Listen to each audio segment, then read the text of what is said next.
9 திறமையான மலையேற்ற வீரர்கள் ஒரே நைட்டு ஒட்டுமொத்தமா மர்மமான முறையில மரணம். ரஷ்யாவோட யூரேல் மவுண்டன்ஸ்ல நடந்த டயட்லோவ் பாஸ் சம்பவத்தை பத்தி உங்களுக்கு தெரியுமா? 65 வருஷத்துக்கு மேல ஆனாலும் இன்னமும் விடை கண்டுபிடிக்க முடியாத ஒரு மர்மம் தான் இது. 1959 ஜனவரி ஈகோர் டயட்லோவ் அப்படின்றவரோட தலைமையில 10 பேர் கொண்ட குழு ரஷ்யாவோட கோலத்சியாக்கேல், அதாவது மரண மலை அப்படின்னு சொல்லப்படுற இடத்துக்கு ட்ரெக்கிங் போறாங்க. நடுவுல ஒருத்தருக்கு மட்டும் உடம்பு முடியாம போகுது, அவர் மட்டும் ஊருக்கு திரும்புறாரு. மீதி 9 பேருமே பிப்ரவரி 1ஆம் தேதி அந்த மலையிலேயே டென்ட் அடிச்சு தங்குறாங்க. ஆனா அவங்களுடைய கடைசி இரவு அதுதான் அப்படின்றது அவங்களுக்கு தெரியாது. அந்த 9 பேருமே சொன்ன மாதிரி சொன்ன டேட்ல ட்ரெக்கிங் முடிச்சுட்டு திரும்பி வராத காரணத்தினால தேடுதல் குழு தேடுதல் வேட்டைய ஆரம்பிச்சாங்க.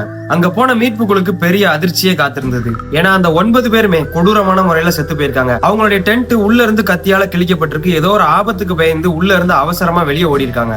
-30 டிகிரி குளிர்ல பல உடல்கள் உள்ளாடைகளோடையும் காலணிகள் கூட இல்லாமலும் உறைஞ்சு கிடந்திருக்கு. இன்னும் சில உடல்கள்ல மண்டையோடு விழா எலும்புகள் எல்லாமே பயங்கரமா நொறுங்கி இருந்திருக்கு. ஆனா வெளியில எந்த காயங்களுமே இல்ல. ஒரு பெண்ணோட நாக்கும் கண்ணும் காணாம போயிருக்கு. அதோட ஆச்சரியம் என்னன்னா அவங்களுடைய உடைகள்ல ரேடியேஷன் இருந்திருக்கு. இதுக்கு பின்னால என்னதான் நடந்தது அப்படின்னு பல தியரிகள் சொல்லப்படுது. அதுல ஒண்ணுதான் ஏலியன். அன்னைக்கு நைட்டு வானத்துல ஆரஞ்சு கலர்ல விசித்திரமான லைட் தெரிஞ்சதுன்னு பக்கத்து ஊர் மக்கள் சொல்றாங்க. ரெண்டாவது எடி அப்படின்ற பனி மனிதன் தாக்குனதா சொல்லப்படுது. மூணாவது சோவியத் யூனியன் ரகசியமா நடத்தின ஏவுகணை சோதனை தான் இதுக்கு காரணம்னு சொல்லப்படுது. ஆனா ஃபைனலா ரஷ்ய அரசாங்கம் 2020 இந்த கேஸ மறுபடியும் விசாரிச்சு அவங்க அதிகாரப்பூர்வமா ஒரு முடிவு சொல்றாங்க. அவங்க என்ன சொன்னாங்க அப்படின்னா அவலாஞ்சி அப்படின்னு சொல்லக்கூடிய பனிச்சரிவும் கடுமையான புயலும் தான் இதுக்கு காரணம் அப்படின்னு சொல்லி கேஸ முடிச்சிட்டாங்க. ஆனா பனிச்சரிவு நடந்தா உடைகள்ல எப்படி ரேடியேஷன் வரும், டென்ட் ஏன் உள்ள இருந்து கிழிச்சாங்க, இந்த மாதிரியான கேள்விகளுக்கு இன்னுமே விடை தெரியல. டயட்லோவ் பாஸ் இந்த கேஸ் இன்னுமே ஒரு மர்மம் தான். இதுல சொல்லப்பட்ட தியரிகள்ல எது உங்களுக்கு உண்மைன்னு தோணுது அப்படின்றத கீழே கமெண்ட்ஸ்ல சொல்லுங்க. மறக்காம சரண் சொன்ன சப்ஸ்கிரைப் பண்ணிக்கோங்க.